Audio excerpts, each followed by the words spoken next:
dan Ibu yang terkasih dalam Kristus, baik yang berada dalam ruangan ini maupun yang berada di live YouTube.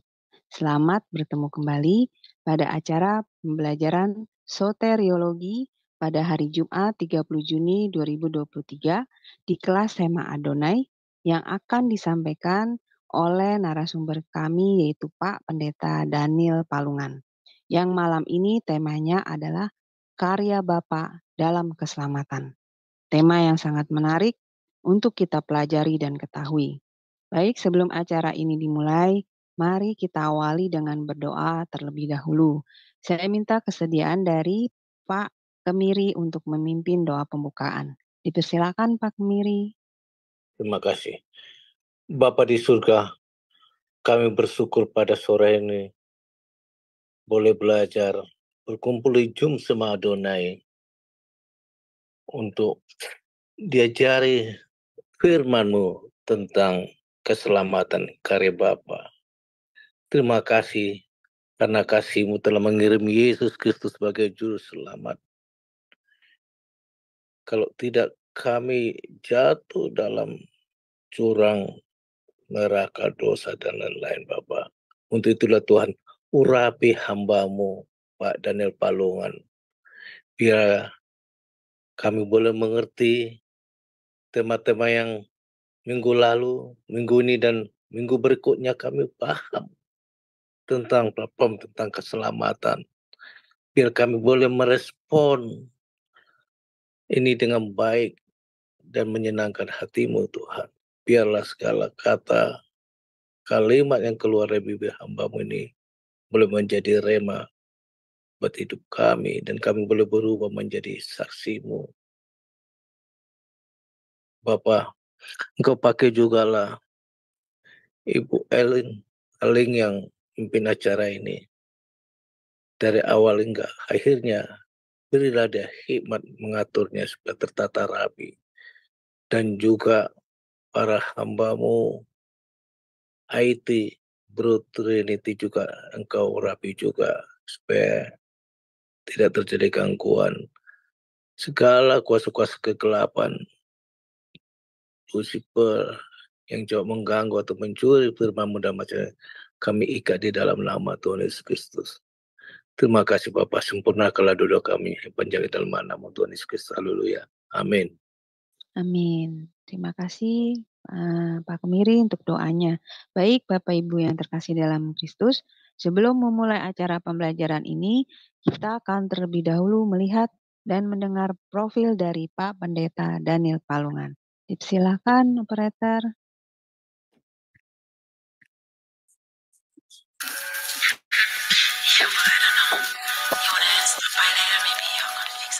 Salam semua, pada kesempatan yang berbahagia kali ini, Sema Adonai akan memperkenalkan pengajar kita, yakni Bapak Pendeta Daniel Palungan. Dan berikut adalah profil singkat dari beliau. Bapak Pendeta Daniel Palungan, Emis MTH Demin, lahir di Tanah Toraja 10 Februari tahun 1960. Pendidikan Teologi, PGAK Seminari Betel, Jakarta, mulai tahun 1981 hingga tahun 1984. STTII Jakarta, Teologia, mulai dari tahun 1996 hingga tahun 2000. STTII Jakarta, S2 Misiologi, dari mulai tahun 2000 hingga tahun 2002. STT Antioquia, TCIST S2 Sistematik Teologi, dari mulai tahun 2001 hingga tahun 2003. STT Berkat di Ministry tahun 2002 hingga tahun 2004. Pelayanan Gembala GBI Jemaat Sola Gracia Ciledug, Tangerang.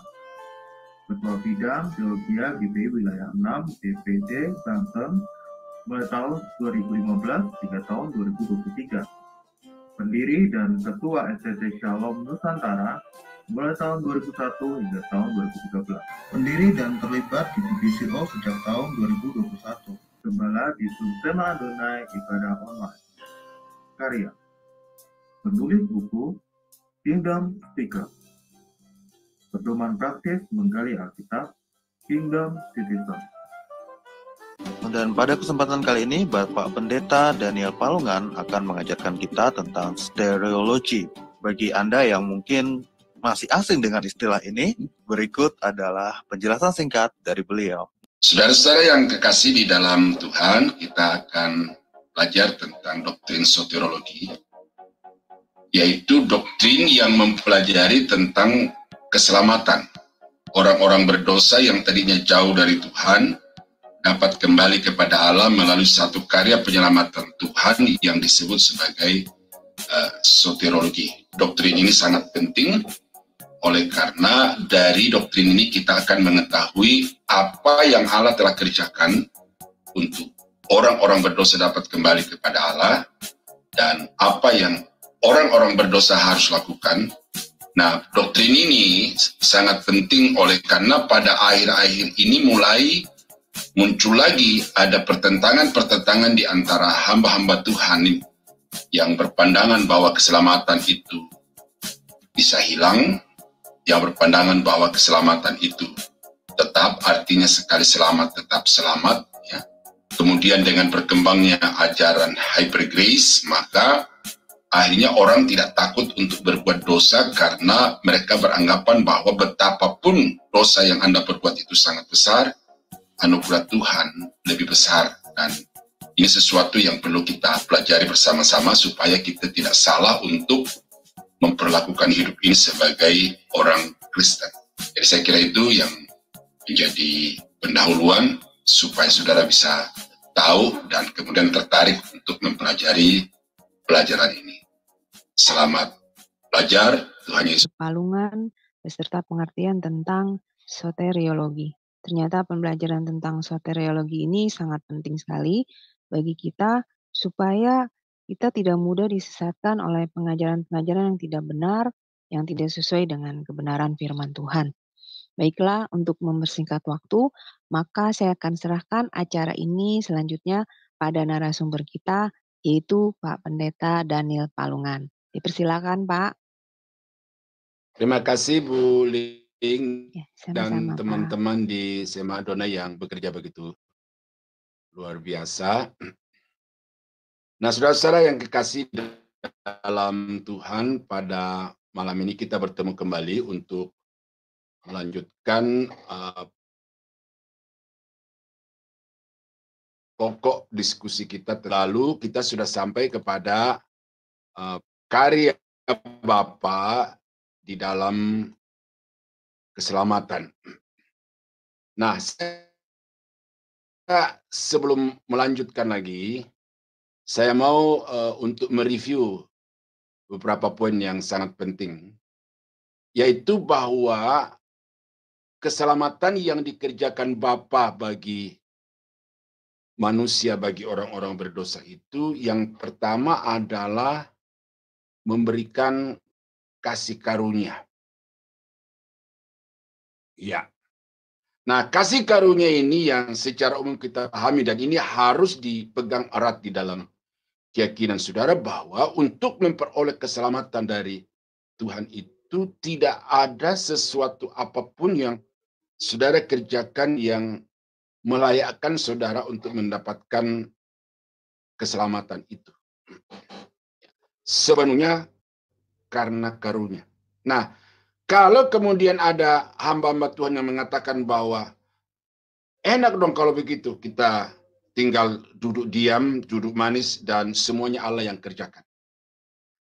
Ya itu terserah pandangan mereka. Tetapi Alkitab mengatakan bahwa kalau kasih karunia itu ditambah 0,0001% partisipasi manusia di dalamnya, maka di dalam Roma pasal 11 ayat yang ke-6, kasih karunia itu bukan lagi kasih karunia. Ya, itu sebabnya maka konsep kasih karunia ini saudara mesti pegang erat-erat, bahwa saya ini diselamatkan oleh Tuhan karena kasih karunia-Nya, karena anugerahnya. Tidak ada sesuatu prestasi yang saya capai di dalam hidup ini yang melayakkan saya untuk mendapatkan keselamatan itu dari Tuhan. Nah, jadi apakah keselamatan itu karena ada perbuatan baik, karena ada partisipasi manusia di dalamnya, maka Roma pasal 11 ayat yang ke-6 itu menjadi satu penegasan bahwa betapapun kecilnya peranan yang sudah lakukan untuk mendapatkan keselamatan itu, maka kasih karunia itu menjadi hilang daya dan kekuatannya. Nah, jadi keyakinan Alkitabiah yang harus saudara pegang dan ini sudah turun-temurun sampai hari ini adalah bahwa keselamatan orang-orang berdosa itu sepenuhnya karena kasih karunia Tuhan. Nah, yang kedua mengenai pilihan.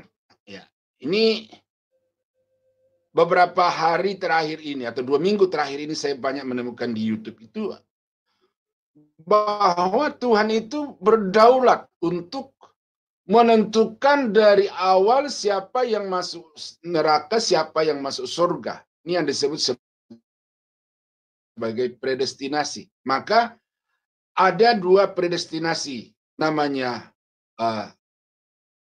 double predestination, yaitu bahwa Allah pada satu sisi dengan kedaulatannya menetapkan sejak semula untuk orang masuk surga.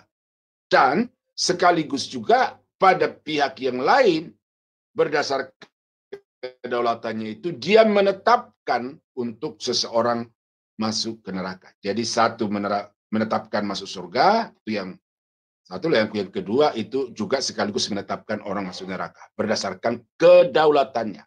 Nah, yang disebut dengan single predestination adalah bahwa Allah dengan kedaulatannya itu menetapkan orang masuk surga sebagian, tetapi yang sebagiannya tidak ditentukan, tidak ditetapkan untuk masuk neraka. Apakah itu pilihan atau kebebasan mereka? Ya, yang saya tangkap dari YouTube itu ya tidak begitu ditegaskan. Nah, saudara-saudara, saya mau katakan kepada saudara sekali lagi di momen ini bahwa dasar pemilihan Allah itu bukan pertama-tama karena kedaulatannya, ya, tetapi pertama-tama adalah karena kemahatauannya. Jadi sejak kekal, sejak sebelum penciptaan, Tuhan sudah mengetahui lintas sejarah umat manusia dari awal sampai akhir. Dan karena itu dari awal Tuhan sudah tahu siapa yang akan mempergunakan kehendak bebasnya untuk percaya dan menerima Yesus sebagai Tuhan dan Juru Selamat. Dan kemudian orang-orang itu ditetapkan untuk masuk surga. Dari awal dia sudah tahu bahwa ada orang-orang yang dengan kebebasan atau kehendak bebas yang Tuhan beri kepadanya akan mempergunakan kehendak bebasnya itu untuk tidak percaya kepada Yesus, tetapi memberontak, melawan, menolak siapa Yesus itu. Maka kemudian dengan kemahatauannya itu, orang yang menolak Yesus itu ditetapkan untuk masuk neraka. Nah, jadi penetapan Allah sebelum dunia dijadikan, sebelum manusia dihadirkan di tengah-tengah dunia ini surga atau masuk neraka, itu sama sekali tidak melanggar kebebasan daripada manusia itu. Nah, jadi itu yang saya mau sampaikan kepada saudara, supaya jangan saudara berpikir, wah saya ini kan sudah ditentukan oleh Tuhan sejak semula, jadi saya tidak perlu berbuat apa-apa. Toh usaha jeripaya saya tidak membuat saya untuk diselamatkan atau merubah ketetapan Allah. Ya, jadi akhirnya membuat reaksi-reaksi yang seperti itu oleh karena hanya menekankan kedaulatan Allah tanpa melibatkan atau tanpa memikirkan di dalam konsep pilihan itu kemahatauan. Karena itu Paulus di dalam Efesus pasal 1 dikatakan berdasarkan hikmatnya. Oh, itu malah jadi landasan utama terjadinya konsep pilihan adalah bahwa Allah dengan hikmatnya sejak semula sudah mengetahui siapa yang akan percaya dan siapa yang tidak akan percaya. Nah, jadi saudara-saudara, itu sekedar penegasan kembali supaya lebih menegaskan apa yang sudah saya sampaikan minggu yang lalu, tetapi juga untuk refresh ya poin-poin yang saya sudah sampaikan. Nah, kemudian kita sampai kepada konsep adopsi. Pembenaran. Adopsi sudah ya. Pembenaran. Nah, Jadi apa yang Bapa kerjakan bagi orang-orang berdosa, sehingga yang tadinya alamat pastinya adalah masuk neraka, masuk ke dalam penghukuman yang kekal selama-lamanya oleh karena dosa yang dia warisi dari nenek moyangnya Adam dan dosa yang dia perbuat di dalam kehidupannya, tetapi kemudian bebas dari penghukuman itu dan mendapatkan kehidupan yang kekal. Nah, yang dilakukan oleh Bapa di sini adalah dengan melakukan tindakan pembenaran. Nah, ini dari latar belakang konsep hukum tentu, ya. Pertanyaan yang penting berhubungan dengan konsep ini ialah bagaimana manusia dibenarkan. Ya, ada beberapa jawaban. Tetapi yang penting di sini saya langsung ke definisinya saja adalah bahwa pembenaran adalah tindakan yudisial Allah. Jadi pada realitanya manusia itu berdosa. Posisinya adalah orang-orang berdosa dan pasti vonisnya adalah orang-orang yang akan dihukum oleh karena dosa. Tetapi oleh karena Allah, sekali lagi kembali dengan kasih-Nya, maka manusia yang berdosa yang pasti akan dihukum itu kemudian diposisikan pada posisi sebagai orang yang benar. Orang yang tidak dibenarkan oleh sebab iman kepada Yesus Kristus. Nah, pembenaran ini bukan berarti kemudian menafikan atau mengeliminir konsekuensi dosa. Nah, ini.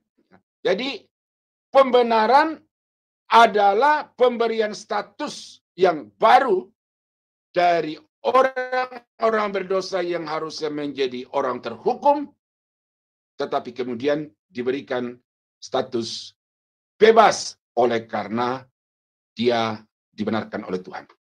Tetapi ini tidak berarti bahwa konsekuensi dosa itu hilang. Oleh karena itu maka dikatakan di dalam definisi ini, orang-orang berdosa itu dibenarkan oleh karena iman kepada Yesus Kristus. Iman kepada Yesus ini menjadi jalan untuk orang itu menempatkan atau meletakkan semua hukuman konsekuensi dosa atas pribadi Yesus Kristus, dan kemudian dia sendiri sebagai orang yang berdosa, orang yang terdakwa, orang yang tervonis itu dibebaskan. Jadi hukumannya berlangsung atas diri Yesus, tetapi akibatnya adalah berlaku bagi orang-orang berdosa, yaitu saudara dan saya, di mana saudara mendapatkan status atau vonis pembenaran dari Tuhan. Ya. Allah menyatakan orang-orang berdosa itu benar dan bebas dari tuntutan hukum Taurat dan kemudian hidupnya diperbaharui. Ya.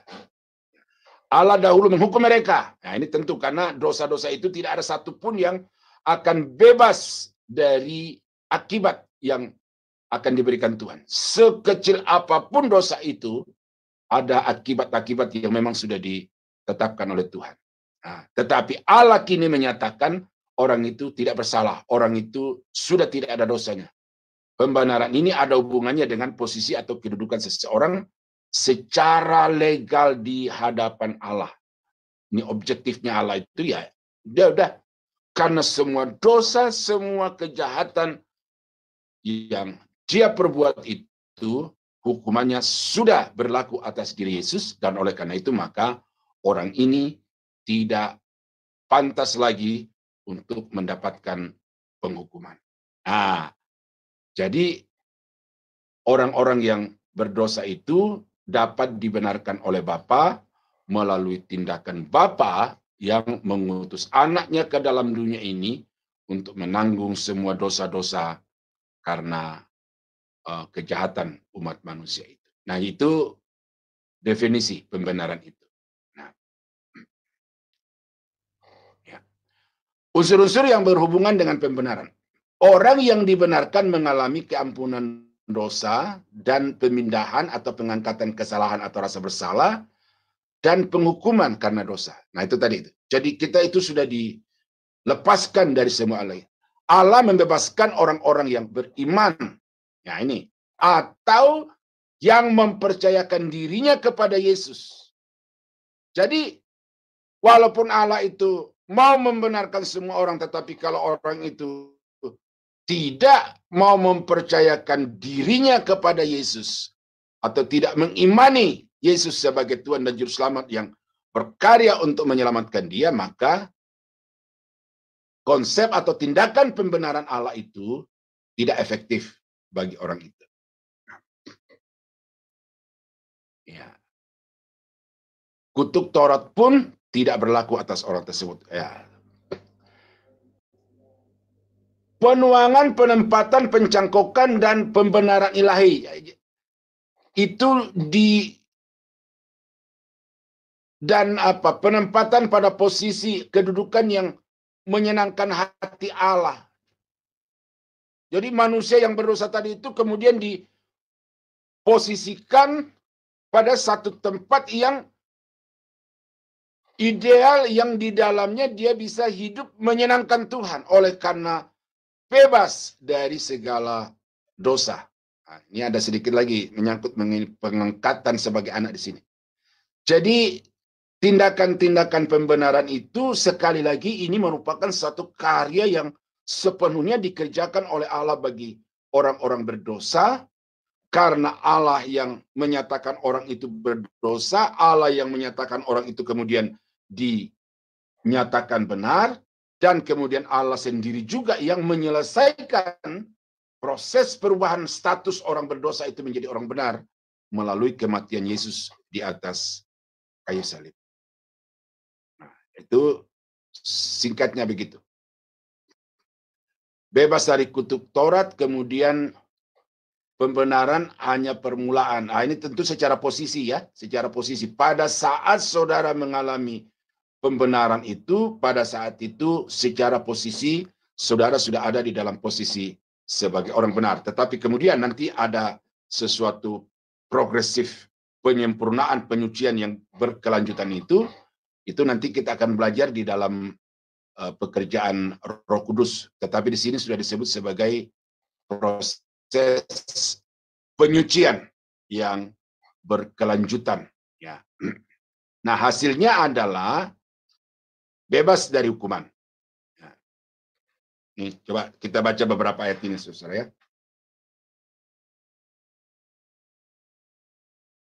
Roma pasal 8 ayat yang pertama. Ya. Demikianlah sekarang tidak ada penghukuman bagi orang atau bagi mereka yang ada di dalam Kristus Yesus. Nah, setelah saya mengajarkan hermeneutik, saudara, saya pelajari ini ternyata terjemahan Alkitab kita bahasa Indonesia ini agak kurang. Ya, ada kalimat yang terpotong di situ. Nah, karena itu lengkapnya di dalam King James Version berkata begini. Ya. There is therefore now no condemnation to them which are in Christ Jesus. Seperti tadi itu. Jadi dalam Alkitab kita bahasa Indonesia titik di situ. Tetapi di dalam King James itu koma, artinya belum selesai kalimatnya. Ya. Siapa yang bebas dari hukuman yang tidak ada lagi penghukuman baginya, yaitu orang yang ada di dalam Kristus, koma, yaitu orang yang who walk not after the flesh, yang tidak berjalan mengikuti keinginan daging. Nah, itu orang-orang itu yang bebas dari penghukuman. Tetapi orang-orang yang berjalan mengikuti Roh Kudus, ya, but after the Spirit. Nah, ini saya baca lengkapnya itu dari King James supaya saudara bisa melihat bahwa memang Alkitab kita bahasa Indonesia ini, terjemahan bahasa Indonesia itu perlu dikomparasi lagi dengan versi-versi yang lain supaya kita bisa mendapatkan suatu pengalimatan yang jelas. Nah, tetapi yang saya mau sampaikan sesuai dengan topik kita pada malam ini adalah bahwa begitu saudara mempercayakan diri kepada Yesus Kristus, begitu saudara mendapatkan status pembenaran dari Allah yang kemudian diimbangi dengan tindakan keadilan Allah menjatuhkan hukuman itu atas diri Yesus, maka saat itu semua bentuk penghukuman, semua konsekuensi karena dosa itu menjadi tidak ada lagi. Nah, coba saya baca di dalam ayat yang ke-33. Ya. Siapakah yang akan menggugat orang-orang pilihan Allah? Allah yang membenarkan mereka. Siapa yang akan menghukum mereka? Nah, ini pertanyaan-pertanyaan retorik. Tidak ada. Sedangkan Allah saja sudah tidak bisa menuntut, apalagi iblis. Tuh, ya. Nah, hati-hati saudara, ya. Ini saya akan kembangkan sedikit itu, bahwa iblis itu akan selalu datang mengintimidasi, menteror pikiran saudara, bahwa saudara itu adalah orang yang berdosa, orang yang tidak layak kepada Tuhan oleh karena begitu bejatnya hidup saudara. Itu pekerjaan iblis. Tetapi berdasarkan ini saudara harus melawan. Betul bahwa dulu saya ini orang bejat, tetapi Allah sudah menganugerahi saya dengan kasih karunia. Allah sudah memberikan saya status baru sebagai orang yang benar, dan Yesus sudah menanggung semua hukuman karena dosa-dosa saya di atas kayu salib. Maka itu sebabnya saya sekarang adalah orang yang merdeka, orang yang benar. Nah, lawan intimidasi iblis itu. 34. Yesus Kristus yang telah mati, bahkan lebih lagi yang telah bangkit, yang juga duduk di sebelah kanan Allah, yang malah menjadi pembela bagi kita. Siapa yang bisa menuntut? Status saudara sekarang adalah orang-orang benar di hadapan Tuhan. Tidak ada seorang pun yang bisa menggugat itu, karena Allah sudah melakukannya secara sempurna bagi saudara. Tak ada satu tuduhan pun yang patut ditimpakan kepada orang-orang yang sudah dibenarkan. Tak satu pun hukuman yang patut diterimanya. Pembenaran oleh Yesus Kristus telah memenuhi semua tuntutan Allah secara penuh. Ya, konsekuensi dosa yang saudara perbuat itu sudah ditanggung sepenuhnya oleh Yesus Kristus. Pembebasan dari murka Allah yang menimpa manusia tidak beriman, atau orang-orang yang tidak beriman, itu dibebaskan sebagai akibat dosa. Pengadilan orang beriman masih tetap ada. Ya, ini saya singgung lagi. Tetapi pengadilan itu bukan untuk menentukan masuk neraka, masuk surga. Tetapi pengadilan yang akan dialami oleh orang-orang yang sudah dibenarkan oleh Tuhan adalah untuk menentukan pahala-pahala yang akan diterima dari Yesus Kristus. Nah, ini yang kemudian nanti sesudah kita dibenarkan itu, kita harus berjuang untuk mengisi pembenaran yang Tuhan sudah berikan, untuk memberdayakan diri secara benar di dalam status orang-orang benar itu, sehingga nanti ketika Yesus datang untuk mengadili orang-orang yang percaya, maka saudara dapat berdiri dengan bangga, karena saudara bukan saja telah dibenarkan layak untuk berdiri di hadapan Yesus, tetapi juga bahkan saudara kemudian mendapatkan pahala atau mahkota dari Tuhan.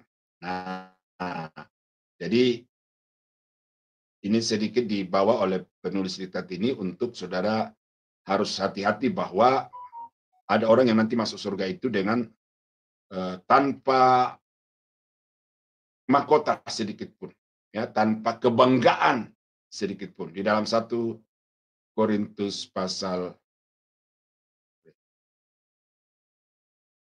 1 Korintus 3 ayat yang ke-11 sampai 15 saya bacakannya.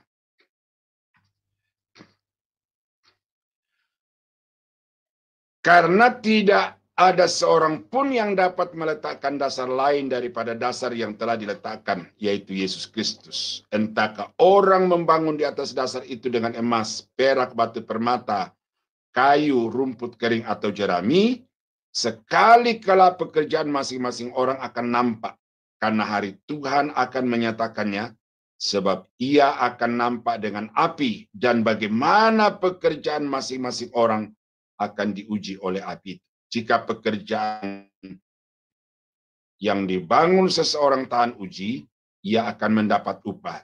Jika pekerjaannya terbakar, ia akan menderita kerugian, tetapi ia sendiri akan diselamatkan, tetapi seperti dari dalam api.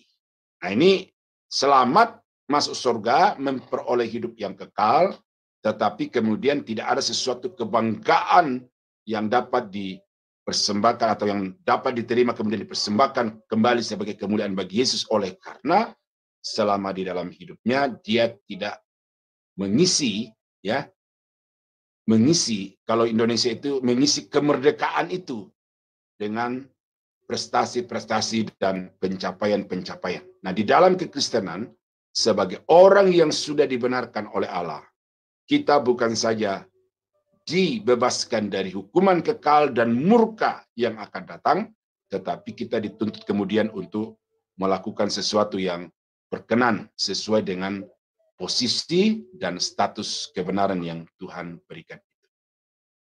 Nah, jadi itu saudara-saudara yang Bapak kerjakan selanjutnya di dalam kehidupan manusia, yaitu Tuhan membenarkan.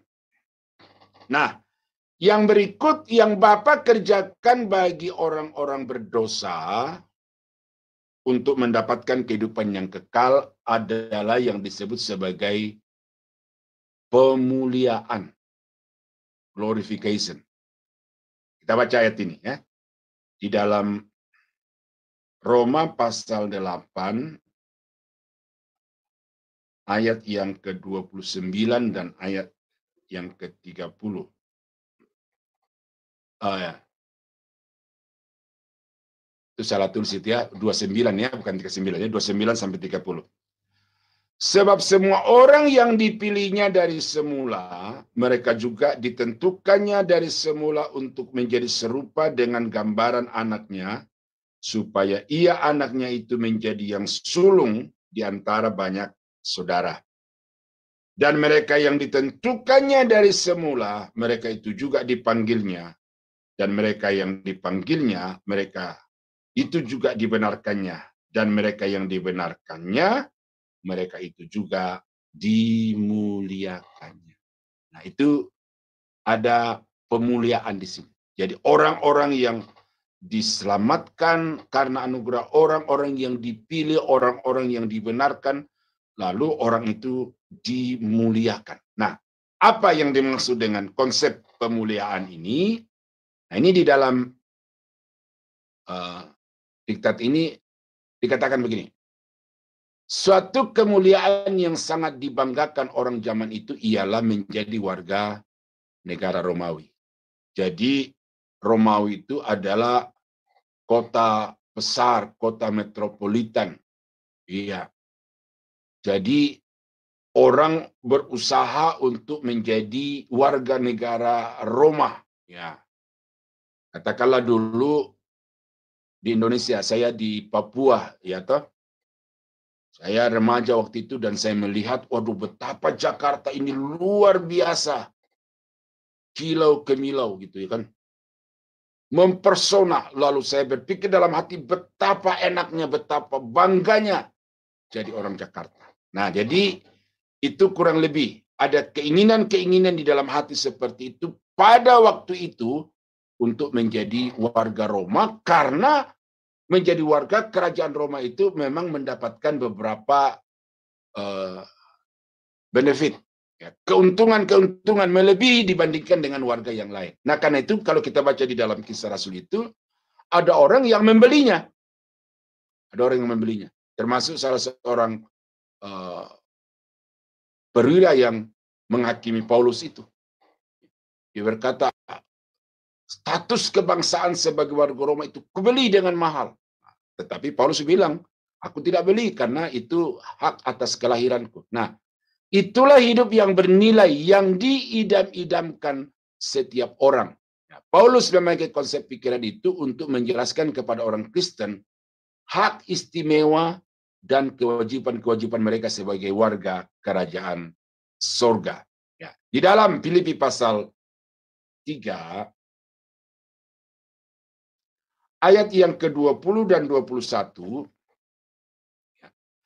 karena kewargaan kita adalah di dalam surga, dan dari situ juga kita menantikan Tuhan Yesus Kristus sebagai juru selamat yang akan mengubah tubuh kita yang hina ini sehingga serupa dengan tubuhnya yang mulia menurut kuasanya yang dapat menaklukkan segala sesuatu kepada dirinya. Nah, jadi Paulus di sini menunjuk dengan tegas bahwa orang dunia berlomba-lomba untuk mendapatkan kebanggaan diri oleh karena mendapatkan hak atau mendapatkan status sebagai warga Roma. Tetapi kita tidak sekedar itu.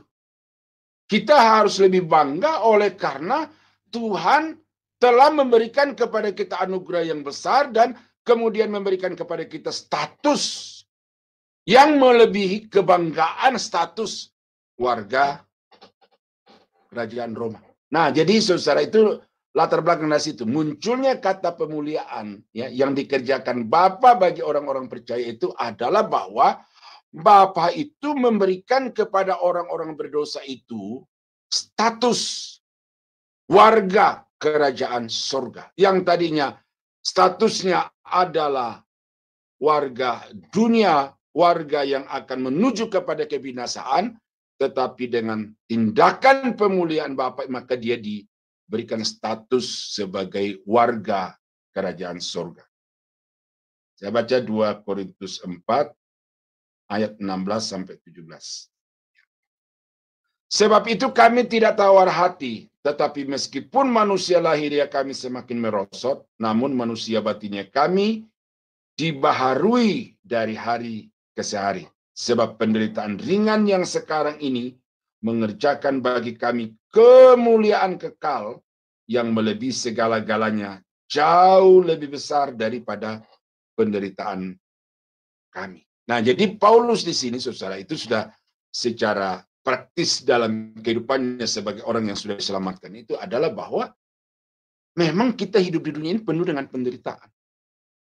Tetapi penderitaan itu tidak boleh membuat kita menjadi tawar hati, mengiring Tuhan, percaya Tuhan, mempercayakan diri kepada Tuhan, oleh karena ada kemuliaan kekal yang Tuhan sediakan bagi kita.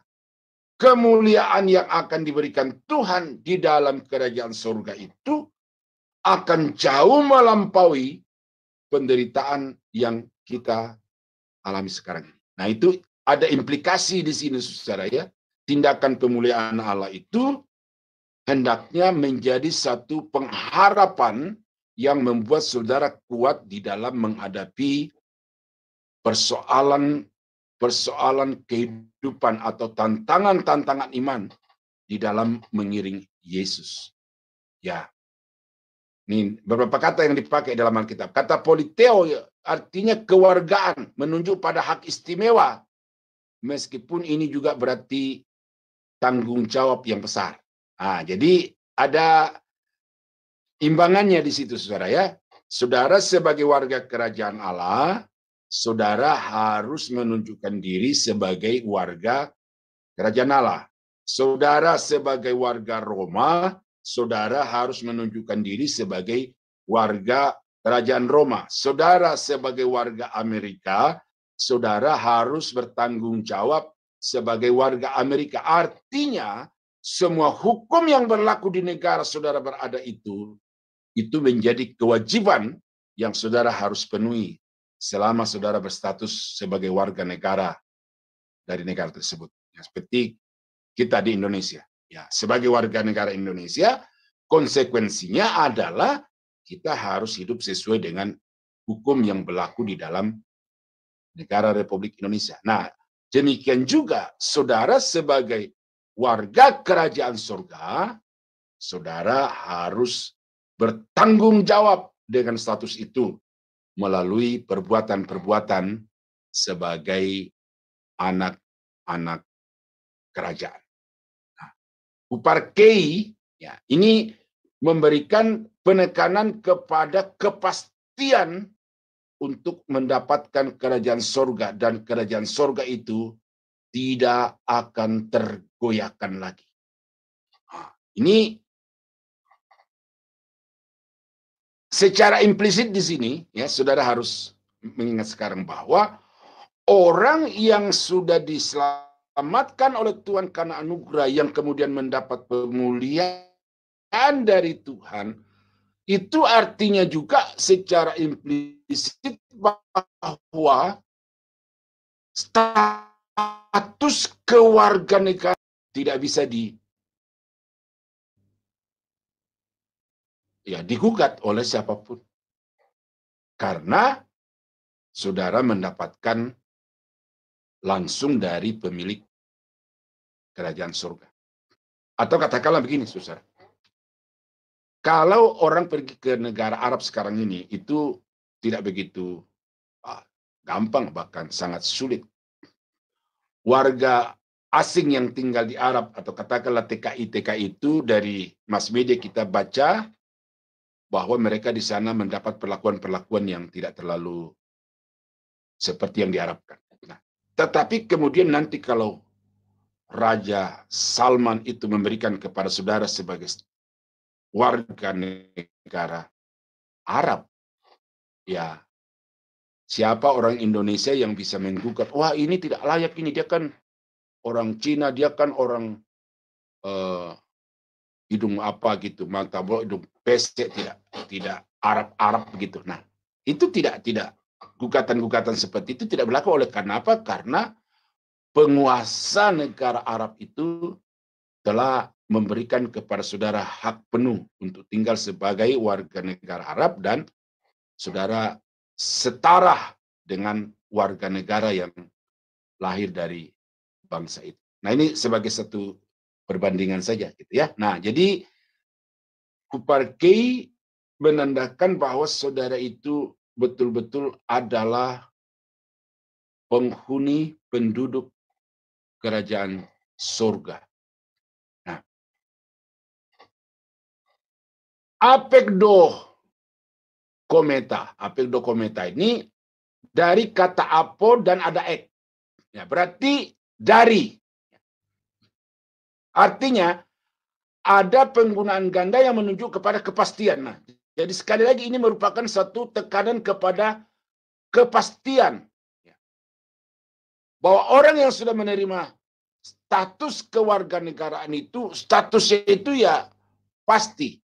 Jadi ini menunjukkan konsentrasi perhatian, sehingga perhatian itu menunjuk sama dengan penerimaan. Kita masih mengharapkan, masih menantikan, tetapi sebenarnya di dalam status kita sekarang itu sudah sama dengan kita menerima. Surga itu bukan nanti kita dapatkan sebagai milik, sebagai status kita, tetapi sementara kita menantikan sekarang ini di dunia, itu status itu sudah melekat pada kita. Makanya kita ini adalah ahli-ahli waris kerajaan surga. Pewaris-pewaris kerajaan surga. Oleh karena apa? Oleh karena Allah yang memberikan status itu kepada kita. Ya tentu sekali lagi saudara, ini melalui karya Bapa dengan memberikan anaknya untuk menanggung semua konsekuensi untuk mendapatkan status pembenaran dan hak keluarga kerajaan surga itu.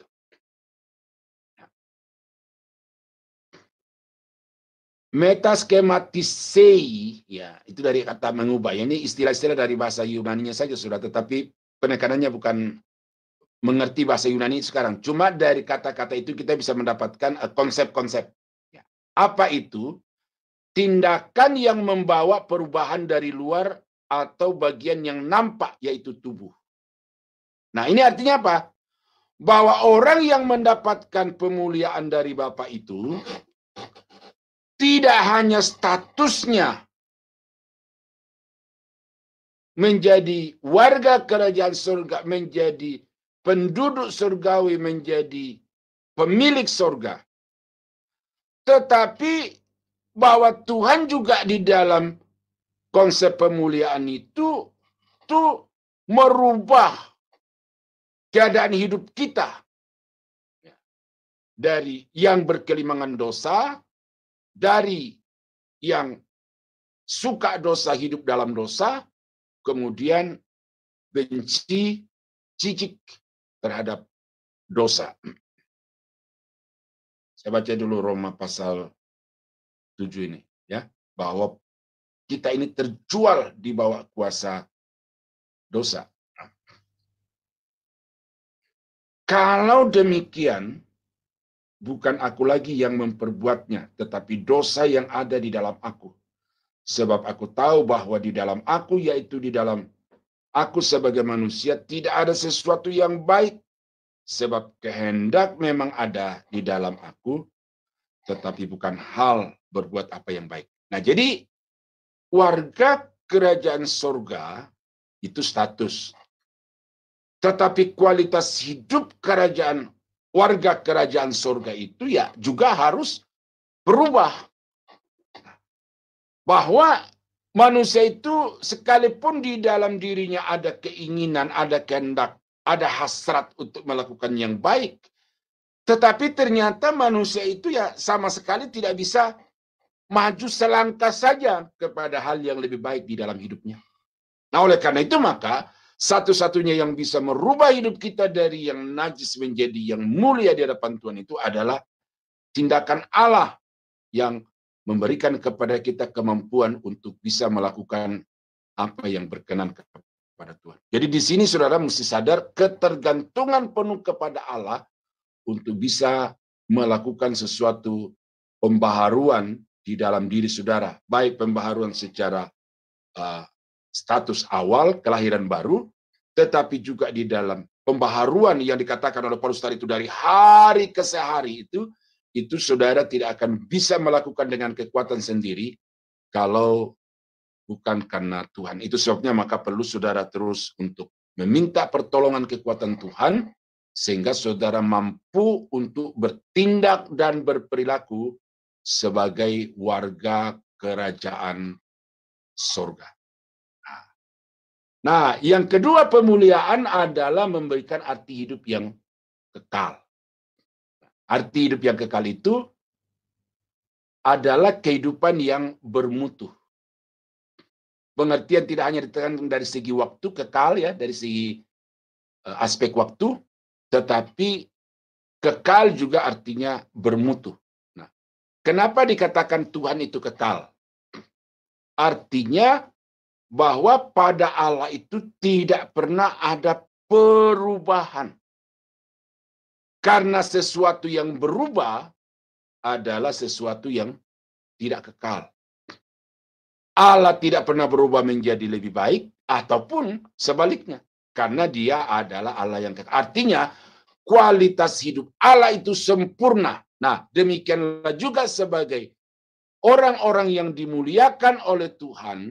Di sini kita harus memperjuangkan atau mencapai di dalam kehidupan kita satu kehidupan yang kekal, suatu kehidupan yang bermutu.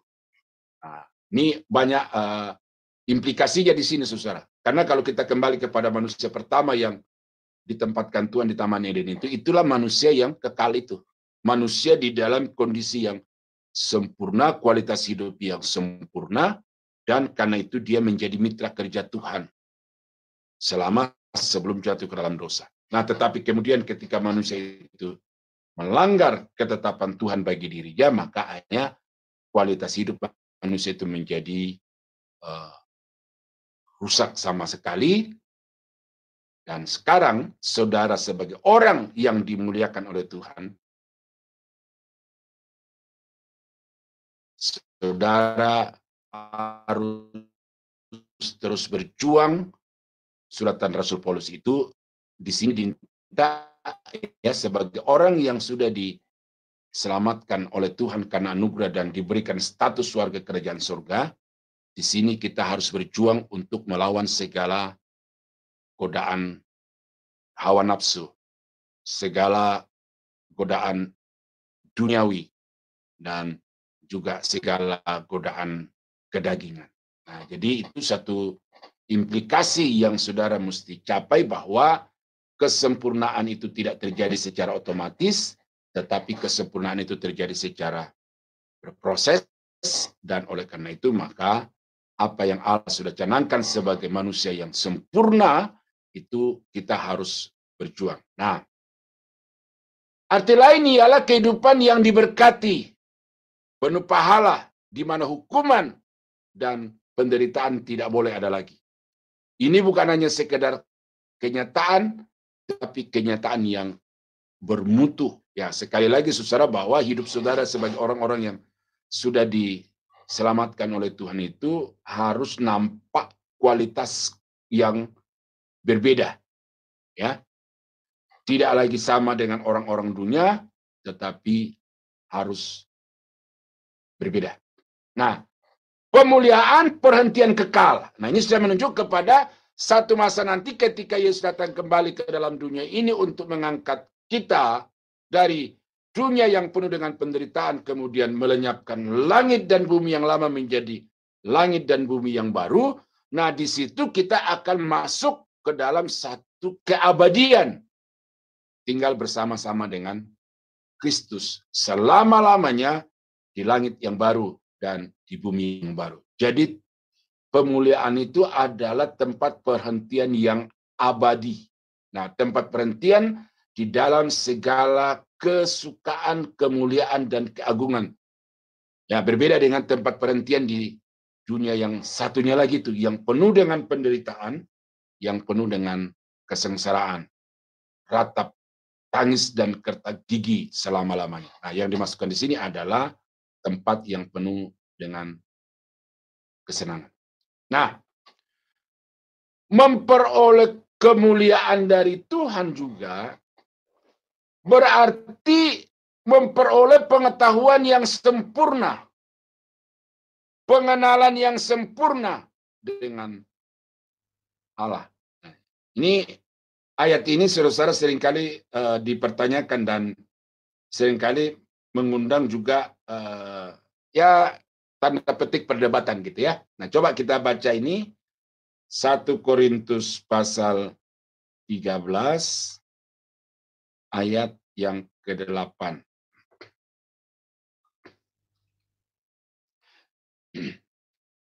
Kasih tidak berkesudahan, nubuat akan berakhir, bahasa roh akan berhenti, pengetahuan akan lenyap.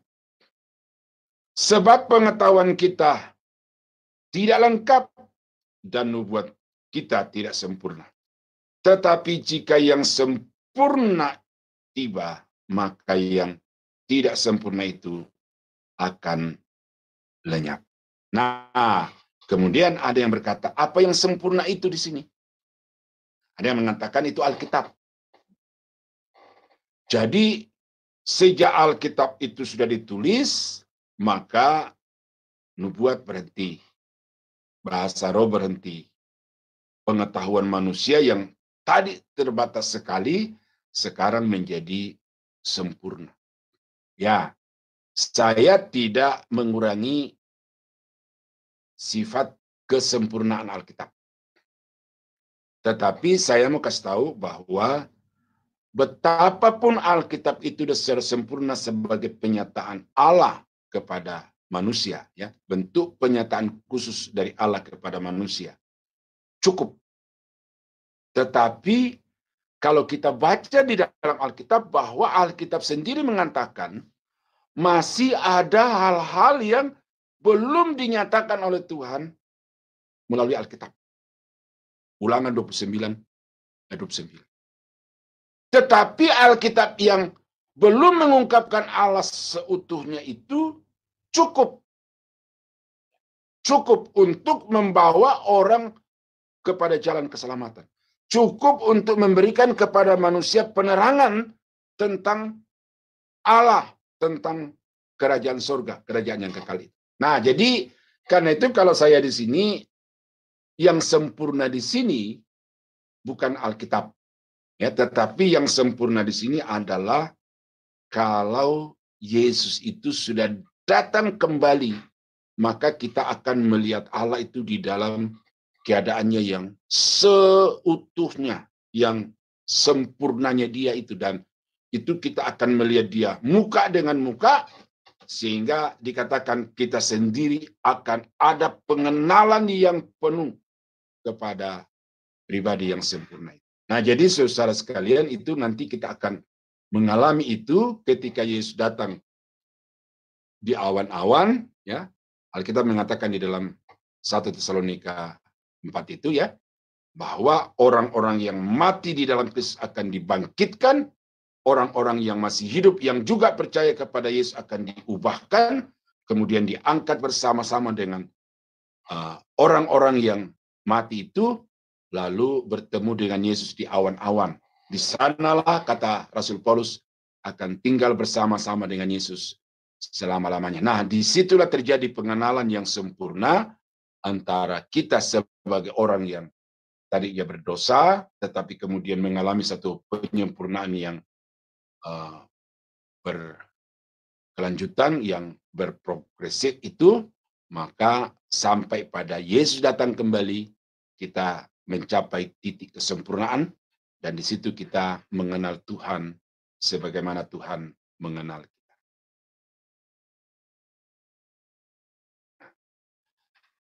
Dimuliakan artinya juga diberikan satu kehidupan yang ya makmur sejahtera.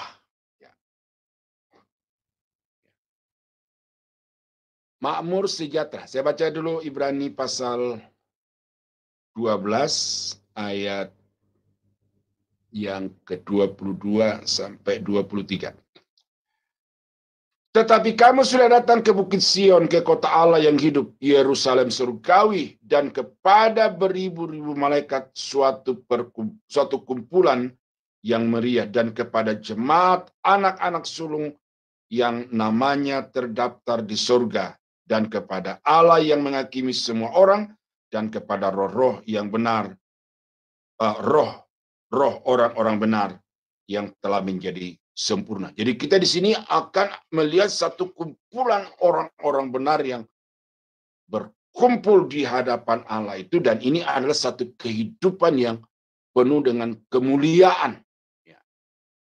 Apa yang terjadi di sana itu kalau kita baca di dalam Wahyu pasal 19 ayat 1 sampai 3 di situ, itu semua orang-orang percaya itu akan berdiri di hadapan Allah untuk menyanyikan puji-pujian.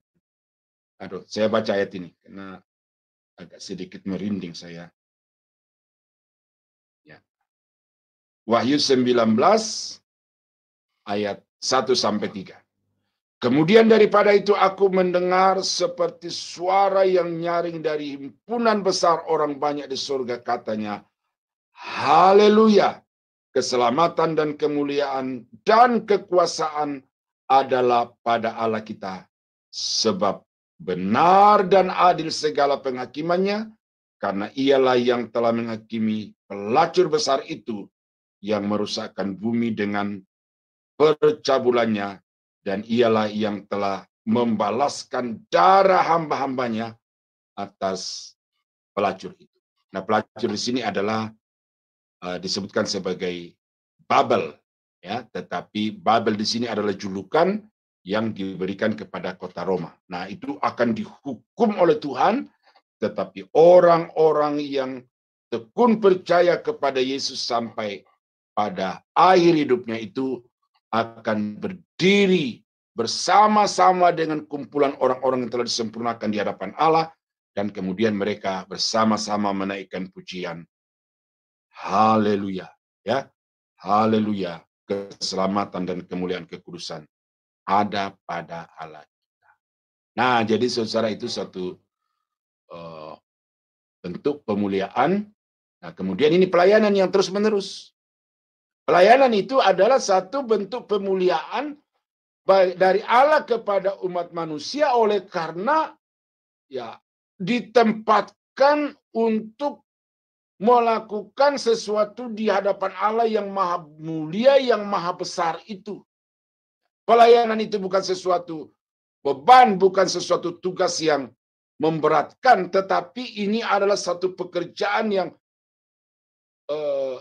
dipercayakan, satu kepercayaan Allah yang luar biasa bagi semua orang-orang yang percaya itu untuk berdiri dan melakukan pelayanan di hadapannya, baik puji-pujian, penyembahan, dan juga tugas-tugas lain itu. Itu suatu bentuk pemuliaan yang Tuhan berikan.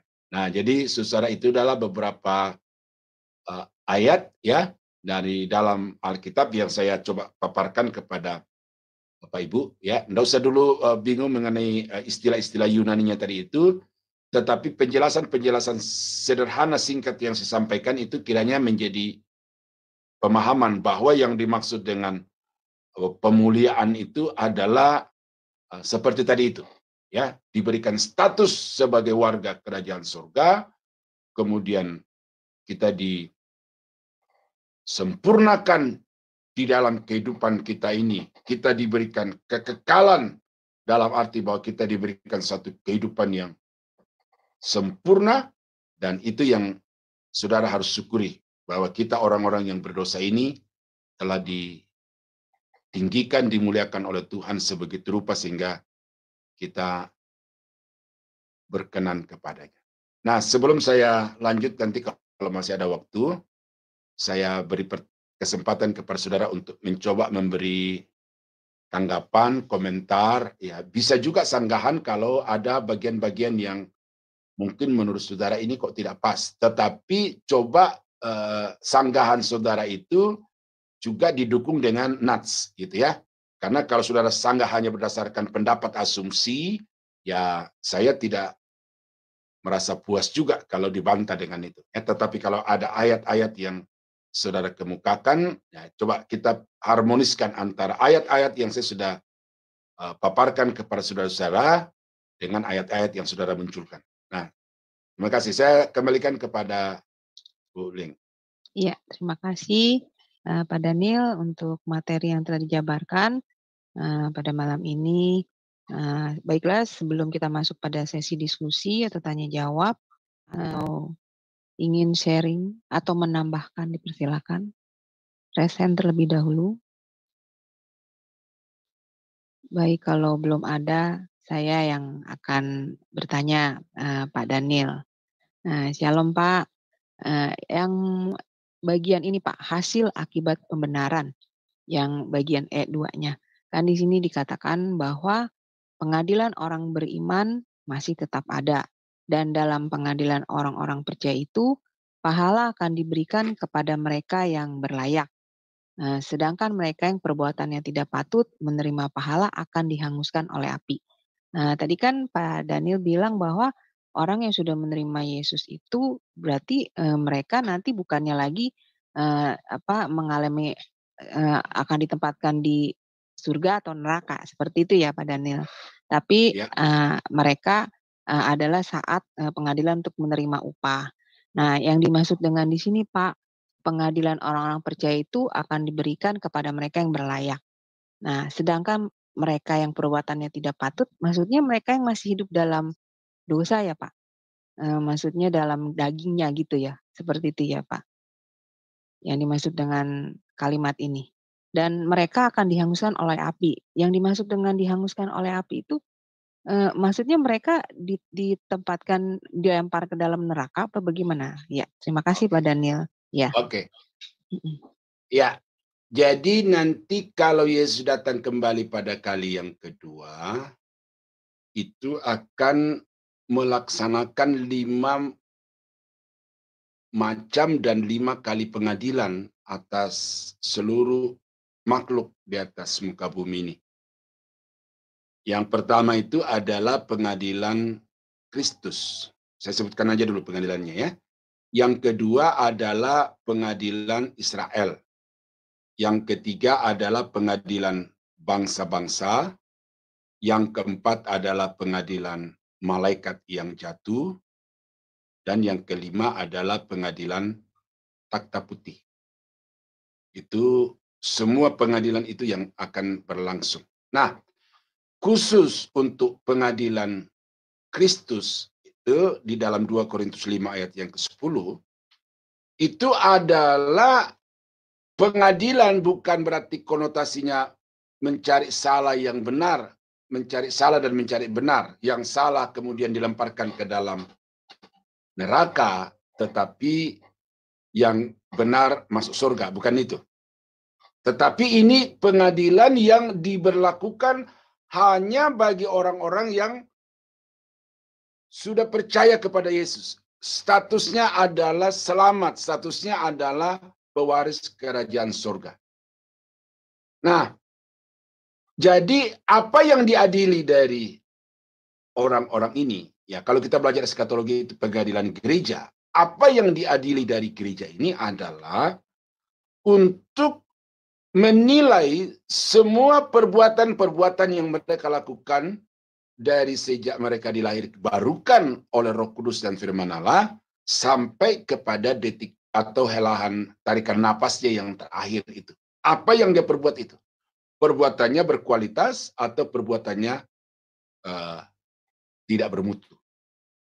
Nah, itu makanya ada pahala. Ada yang dapat 5 pahala, ada juga yang mungkin, ya tadi dikatakan tuh ya, yang kedua tadi itu, tidak dapat pahala sama sekali. Nah, yang dikatakan di situ bahwa seperti api itu karena dari 1 Korintus 3 ayat yang ke-15 itu. Ya. Jika pekerjaannya terbakar, nah ini pekerjaannya bukan orangnya. Ya. Karena yang dimaksudkan di sini adalah bahwa suatu ketika nanti kedatangan Tuhan itu bagaikan api. Ya, bagaikan api yang membakar semua bangunan. Karena ilustrasi yang dipakai oleh Paulus dalam hal ini adalah bangunan. Yesus sebagai batu penjuru dan ajaran para nabi, para rasul itu sebagai pedoman untuk membangun. Nah, kemudian bahan-bahan yang dipakai orang itu ada yang dari emas, dari permata, batu, kayu, jerami, rumput kering, dan lain sebagainya. Nah, itulah yang nanti akan ditentukan kualitasnya seberapa. Tetapi dipakai istilah api. Ya, digambarkan seperti api yang, ya apa sih yang bisa tahan terhadap api itu? Benda-benda itu semuanya. Tetapi emas, permata itu tidak akan hangus. Nah, tetapi ada orang-orang yang sudah diselamatkan oleh Tuhan, sudah memiliki kepastian masuk surga, tetapi hidupnya itu tidak berkarya, ya, tidak memberdayakan diri di dalam Tuhan, di jalan kebenaran, tetapi ya juga tidak berbuat dosa, gitu loh, tidak berbuat jahat, gitu, bukan gitu. Jadi ada sesuatu yang harus dia capai tetapi dia tidak capai, ya itulah yang membuat dia punya pahala itu menjadi hilang. Ya, karena kalau kita baca di dalam Alkitab itu kan 5 mahkota itu kan diberikan kepada penginjil, kepada orang-orang yang bertahan dalam penderitaan, kepada orang yang pengharapannya sepenuhnya kepada Tuhan dan lain sebagainya itu kan. Nah, tetapi orang ini tidak ada satupun dari kualifikasi mahkota itu yang dia perjuangkan lalu dia capai di dalam kehidupannya, tetapi ya hidupnya itu menurut istilah sekarang itu ya datar-datar aja, flat gitu loh. Tidak ada peningkatan. Nah, orang itu tidak kehilangan keselamatan, ya, tidak kehilangan keselamatan, cuma saya katakan tadi tidak ada sesuatu yang dia bisa banggakan di hadapan Tuhan. Kan beda dengan Paulus, ya. Paulus berkata kepada jemaat di Filipi, siapakah sukacitaku dan mahkotaku di hadapan Tuhan kalau bukan karena kamu, gitu kan. Seperti Bu Heni tadi itu kan tanpa sadar itu dia sudah memuliakan dan membanggakan saya, membanggakan dosen-dosen yang lain, Pak Edwin itu. Oh, dia dosen saya. Nah, jemaat di Filipi akan berkata, Paulus ini yang datang ke kota kami memberitakan Injil dan karena itu kami selamat. Nah, jadi itu ada satu mahkota sukacita yang diberikan kepada Paulus oleh karena dia memberitakan Injil dan mendapatkan banyak jiwa.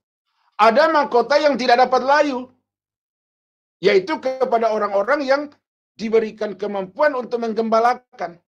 Nah, menggembalakan di sini bukan posisi, bukan struktural. Seperti tadi saya dikenalkan, saya gembala Sema Adonai, saya gembala GBI Solo Gracia, itu gembala struktural. Tetapi yang dimasukkan di sini adalah gembala fungsional. Sehingga Ibu Alin nanti, Pak Kodeks nanti kalau melihat orang-orang yang sedang mengalami kesusahan, yang sedang mengalami kelemahan, lalu kemudian datang untuk memberikan dorongan semangat, datang untuk kembali mengarahkan hidup yang berkenan kepada Tuhan. Nah, itu fungsi penggembalaan. Orang-orang seperti itu masuk di dalam nominasi untuk mendapatkan namanya mahkota abadi, mahkota yang tidak dapat layu itu di dalam 1 Petrus 5. Mahkota kepada orang yang dapat menguasai diri di dalam 1 Korintus pasal 9 itu. Dapat mengendalikan diri. Nah, jadi orang-orang yang tidak mendapatkan mahkota itu seperti diselamatkan dari dalam api, artinya tidak ada sesuatu yang dia bisa persembahkan kepada Tuhan. Karena kalau kita belajar eskatologi, bahwa nanti persembahan termulia yang akan diberikan oleh orang-orang percaya kepada Yesus adalah ketika mahkota itu disematkan di atas kepala, diambil kembali lalu diletakkan di bawah kaki Yesus, lalu kita berkata, engkau yang layak untuk menerima segala hormat, kuasa, dan kemuliaan, karena engkau telah mati disembelih untuk menebus orang-orang. Nah, itu persembahan. Nah, tetapi kalau tidak ada sesuatu capaian di dalam hidup saudara, ya apa yang saudara mau persembahkan kepada Tuhan. Nah, itu maksudnya, Ibu. Jadi orang itu dikatakan diselamatkan seperti dari api, bukan berarti kemudian karena tidak mencapai sesuatu lalu dia dihukum, tetapi artinya pahalanya itu ya plontos lah gitulah. Tidak ada sesuatu yang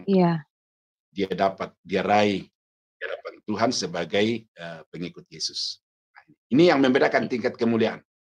Dalam eskatologi kita sudah belajar bahwa dari pahala ini akan mempengaruhi wilayah kekuasaan kita nanti di dalam pemerintahan mesianik di atas muka bumi. Saya kira itu, ya. Iya, baik.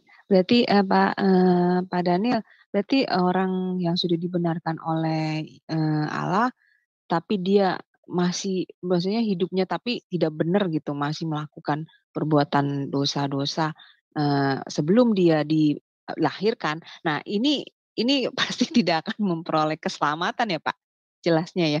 Benar tidak Pak Daniel? Oh iya. Begini, ada sesuatu yang paradoks. Orang yang sudah dibenarkan lalu masih melakukan dosa, itu tidak begitu bahasanya. Orang yang sudah dibenarkan, tetapi tidak berjuang untuk mencapai kehidupan yang lebih baik, yang lebih berguna di dalam hidupnya. Itu yang maksudnya gitu. Tetapi kalau dikatakan sudah dibenarkan tetapi masih hidup dalam dosa, ya itu berarti pembenaran belum berlaku bagi dia. Nanti kita akan belajar tentang kelahiran baru. Jadi itu bedanya. Iya Pak. Oke. Ya, terima kasih Pak Daniel. Nah, ini ada yang mau bertanya, Pak Kronis. Nah, ya, silakan Pak. Ya Pak Shalom Pak Palungan, Shalom. Daniel Palungan. Yang saya tanyakan ini Pak tentang teologi sola gratia dengan hypergrace itu bedanya apa sih Pak? Itu aja Pak. Ya. Hypergrace itu artinya begini. Kalau engkau sudah percaya kepada Yesus, engkau menerima anugerah Allah yang berlimpah-limpah. Ya, sama dengan kita juga. Kita menerima anugerah Allah yang berlimpah-limpah. Tetapi bagi hypergrace adalah, walaupun engkau tinggal dalam dosa, hidup di dalam dosa, maka anugerah Allah itu tetap berlaku atas dirimu. Artinya, kalau kau sudah diselamatkan, ya sudah. Anugerah Allah itu menyelamatkan engkau, tidak perlu engkau untuk bertanggung jawab atas karya penyelamatan Allah yang Tuhan berikan. Gitu. Jadi di pendahuluan tadi, di apa namanya itu, di pembukaan tadi itu, saya sudah katakan bahwa hypergrace ini membuat akhirnya orang itu tidak takut dosa, tidak ragu-ragu, tidak segan untuk berbuat dosa, karena toh apapun dosa yang saya perbuat itu Tuhan mengampuni, kasih karunia Allah lebih besar daripada dosa-dosa saya. Tetapi sola gratia itu saya sudah diselamatkan oleh Tuhan. Saya harus berhenti berbuat dosa. Saya harus melakukan sesuatu yang lebih memperkenankan Tuhan. Karena itu di dalam Roma pasal 8 ayat 1 tadi itu, kenapa saya baca dari bahasa Inggrisnya itu. Bukan hanya status sebagai pengikut Yesus, tetapi yang dikatakan juga yang tidak mengikuti keinginan daging, tetapi yang mengikuti keinginan roh. Nah itu sola gracia. Bahwa waktu kita berpindah status dari orang-orang berdosa menjadi orang-orang yang benar, orang-orang yang binasa menjadi orang yang selamat, itu saudara tidak perlu berbuat apapun. Karena semuanya dikerjakan oleh Tuhan berdasarkan anugerah dan karyanya. Tetapi sesudah saudara mendapatkan status sebagai anak-anak Allah, maka saudara harus hidup sebagai anak-anak Allah. Nah itu di dalam tadi pembenaran tadi, kemudian dalam pemuliaan itu juga kan sudah tersinggung juga di situ. Bahwa kita itu harus bertanggung jawab sebagai warga kerajaan Allah. Kita harus bertanggung jawab untuk hidup sebagai warga kerajaan Allah. Itu dari situ. Secara eksplisit itu sudah jelas itu. Nah, itu bedanya dengan per grace. Orang-orang yang sola gracia bisa jatuh dalam dosa, tetapi tidak tinggal, tidak hidup di dalam dosa. Nah, kalau hyper grace itu ya namanya anugerah yang berlimpah-limpah, itu yang enggak apa-apa. Enggak apa-apa. Kok hidup dalam dosa kamu ini ya, atau anugerah Allah berlaku bagimu. Nah, di situ Pak bedanya. Jadi sesudah kita diselamatkan itu, di situ letaknya. Perbedaan antara sola gracia dengan hyper grace. Ya. Hyper grace itu jadi tidak perlu bertanggung jawab, tetapi kalau sola gracia, you harus bertanggung jawab dengan kehidupan baru yang Tuhan sudah berikan itu. Ya Pak, terima kasih. Yang intinya adalah hyper grace itu penyimpangan dari sola gracia gitu ya Pak ya, bisa disimpulkan kayak gitu juga ya Pak. Ya, menekankan anugerah kasih karunia Allah yang mengabaikan kekudusan Allah gitu loh. Allah itu penuh kasih, tetapi dia Allah yang kudus, dia Allah yang adil. Kan gitu. Nah, tetapi kalau hyper grace ya udah Allah itu kasih, keadilannya nanti diabaikan, kekudusannya diabaikan. Itu di situ. Ya. Jadi ada bagian-bagian dari sola gracia yang tidak dipakai gitu ya Pak, seperti keadilan Allah itu yang enggak. Ya. Tetapi khususnya di sini pasca keselamatan ya, pasca keselamatan ya, bukan pada saat mau selamat. Pasca keselamatan. Ya, jadi sampai hari ini mereka masih menantikan datangnya Mesias, makanya mereka ada di tembok ratapan itu, ya. Jadi sampai sangkakala Allah berbunyi, bangsa Israel belum mau bertobat, mengakui bahwa Yesus itu adalah Mesias, anak Daud, yang diutus untuk menyelamatkan orang-orang berdosa. Nah, tetapi begitu masuk di dalam masa tribulasi, menurut Daniel pasal 9, 24 sampai 27 itu 7 tahun lamanya, baru pada waktu itu mereka terbuka hatinya. Nah, tetapi langkah-langkah mereka terbuka hati di situ, di sini dikatakan bahwa aku di sini adalah Allah Yahweh. Ya, kalau sekarang itu Bapa gitu, mencurahkan rohnya ke atas bangsa Israel itu, sehingga baru pada waktu itu hati mereka terbuka, lalu mereka meratapi Dia yang mereka telah salibkan itu. Nah, jadi itu pertobatan yang sangat masif terjadi bagi bangsa Israel pada masa tribulasi, dan itu siapa yang melakukannya di situ? Di sini adalah Bapa Yahweh itu mencurahkan roh pengasihan, Roh Kudus yang merestorasi kehidupan bangsa Israel itu, sehingga mereka secara bangsa, secara komunal itu datang untuk menyerahkan diri kepada Tuhan. Jadi itu pekerjaan Bapa, memberikan Roh Kudus. Tetapi sekali lagi di dalamnya terlibat ketiga-tiganya. Bapa memberikan roh, roh itu menggarap hati manusia bangsa Israel, tetapi kemudian Roh Kudus itu mengarahkan untuk beriman kepada Dia yang telah mereka salibkan itu. Jadi beriman kepada tiga pribadi itu. Hermeneutik itu saya belum amati itu secara lebih detail, tetapi yang pasti begini, Ya, Pak. Bahwa ketika aku di sini, saya pakai kata Bapa ya, Bapa atau Yahweh itu memberikan roh kepada bangsa Israel itu, roh pengasihan dan roh kudus itu yang membuat mereka bertobat, maka pada waktu itu hati bangsa Israel itu ya menjadi percaya kepada Tuhan, berbalik kepada Yahweh. Itu ini saya analisa secara apa aja, apa namanya nih, sintes aja ini ya. Tetapi kemudian sesudah mereka kembali kepada Yahweh itu yang karena dibaharui oleh Roh Kudus, pada saat itu mereka menyesali perbuatan-perbuatan yang telah mereka lakukan kepada Yesus gitu.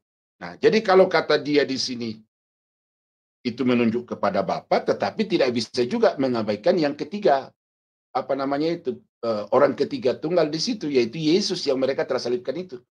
Nah, cuma saya tidak membaca ini seperti membaca dalam pelajaran hermeneutik gitu ya, karena saya tidak siapkan itu dari sini. Tetapi yang saya maksudkan di sini bahwa keselamatan itu dikerjakan oleh Bapa karena Bapa memberikan Roh Kudus kepada bangsa Israel, lalu bangsa Israel itu berpaling kepada Bapa, berpaling kepada Tuhan. Kan Alkitab berkata, kembalilah kepadaku, kan gitu kan. Nah, jadi kalau dia di situ mau dikaitkan dengan Bapa, ya bisa saja.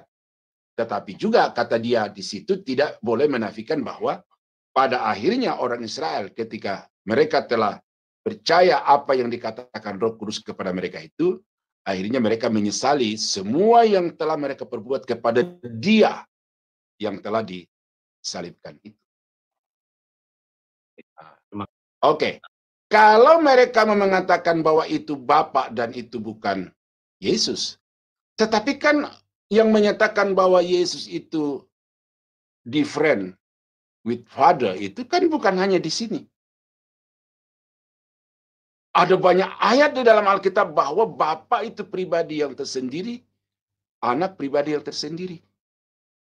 Selalu saya katakan begini, kalau kalian mengatakan bahwa Yesus itu bukan Tuhan,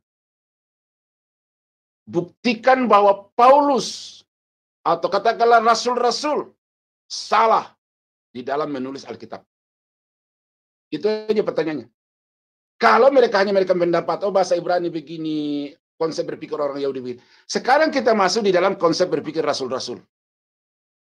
Yang mereka juga adalah orang-orang Yahudi. Siapa yang bukan orang Yahudi dari rasul-rasul itu? Mungkin Lukas. Tetapi kemudian mereka mengatakan Yesus Tuhan. Nah ini, saya tidak mau terjebak di situ Pak. Ini saya hanya mau sedikit sampaikan di situ karena ya tadi terbaca arah pertanyaannya itu. Nah jadi di sini bahwa Bapa itu berkarya bukan hanya pada zaman anugerah juga, tetapi juga pada zaman tribulasi. Dia akan memberikan roh kepada bangsa Israel untuk bertobat, dan kemudian bangsa Israel itu akan kembali kepada Bapa. Nah, soal Dwitunggal, oneness atau Tritunggal itu saya tidak mau lebih dalam karena itu bukan kajian kita di sini ya, Pak. Monitor, silakan Ibu. Monitor. Halo. Ya, malam. Ya. Shalom. Daniel, saya mau bertanya. Oke, Bu.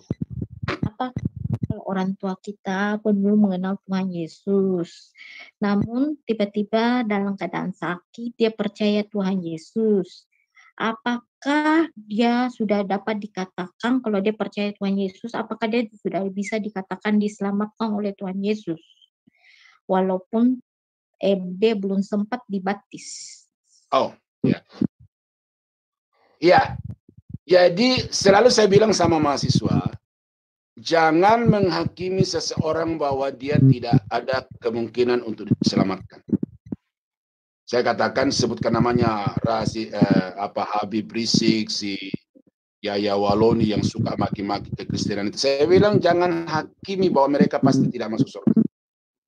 Karena bisa saja pada saat tarikan napas yang terakhir, ya, bisa saja pada tarikan napas yang terakhir lalu kemudian dia berseru, Yesus tolong. maka seruan dengan iman itu cukup untuk membuat mereka selamat.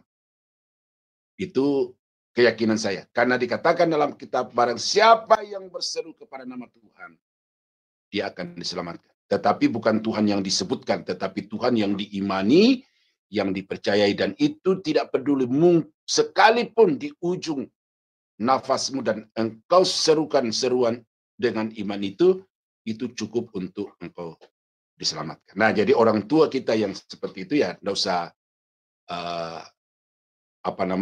sedih ya, karena Tuhan sendiri sudah mengetahui sejauh mana orang itu percaya kepada Yesus. Sedikit kesaksian saya. Bapak saya itu penjudi keras. Ya, saya dari kecil sudah dikaderkan untuk menjadi penerus dia.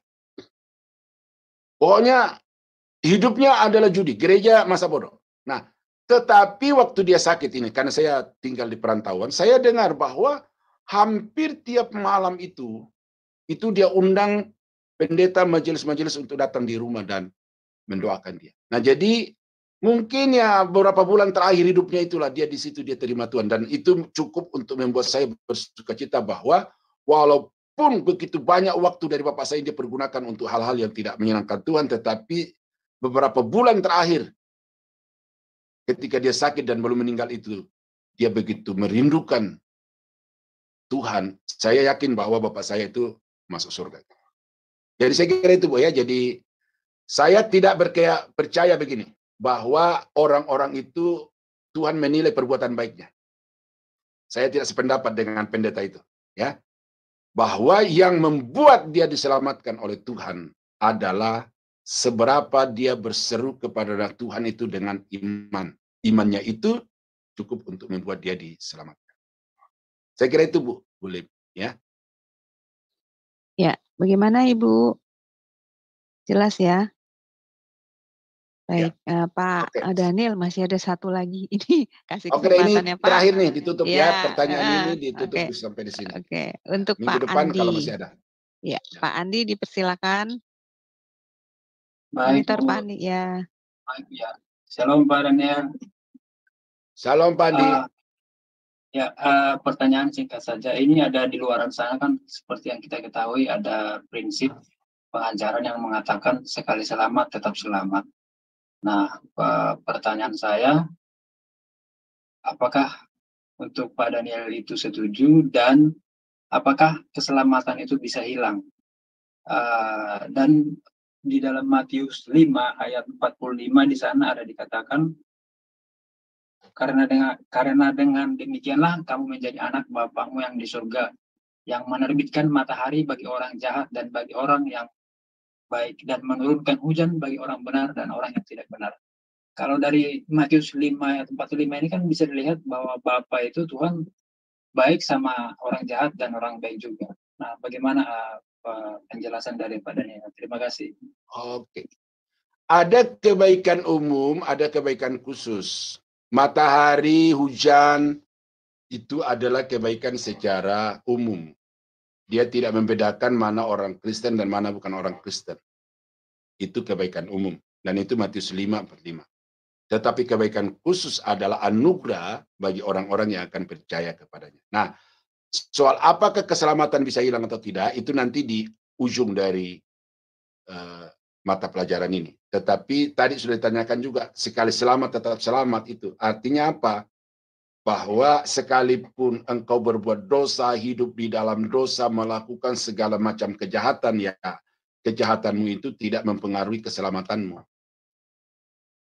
Tetapi sola gracia mengajarkan bahwa kita diselamatkan karena anugerah, bukan karena perbuatan baik kita. Tetapi sesudah kita diselamatkan oleh Tuhan, maka kita wajib bahkan mutlak harus melakukan perbuatan-perbuatan yang sesuai dengan kehendak Tuhan. Ya, standar kerajaan Allah tadi itu saya sudah bilang itu. Kalau engkau di Roma, kau harus hidup sesuai dengan warga Roma. Kalau engkau di Amerika harus hidup sesuai dengan warga Amerika. Indonesia hidup sesuai dengan warga Indonesia. Nah, oleh karena itu maka sebagai orang yang sudah diselamatkan karena anugerah, wajib untuk melakukan segala sesuatu yang dikehendaki Tuhan berdasarkan anugerahnya itu. Nah, jadi sekali selamat, tetap selamat itu jelas bagi saya tidak sesuai, ya. Karena bagi saya keselamatan itu harus dipertanggungjawabkan dengan perbuatan-perbuatan yang baik. Nah, saya kira itu dulu Pak Andi. Nanti ini akan pertanyaan Bapak ini ke depan akan semakin terang gitu ya.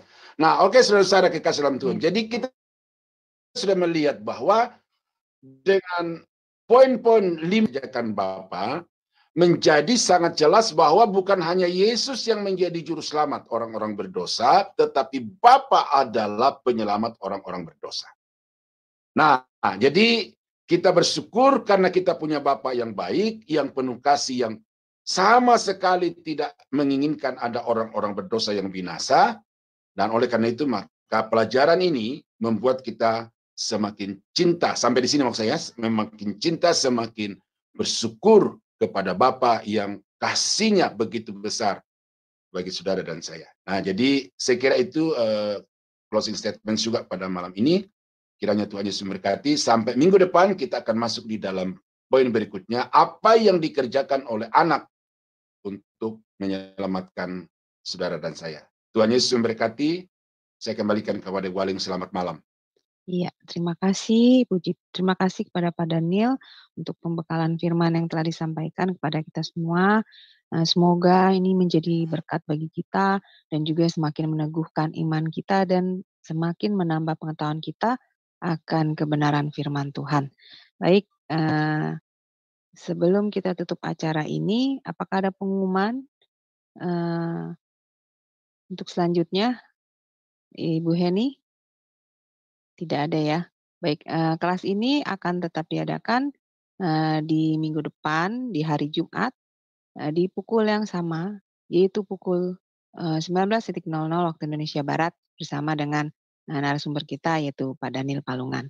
Baiklah, mari kita tutup acara ini dengan doa penutup dan berkat yang akan dipimpin oleh Pak Daniel Palungan. Persilakan Pak.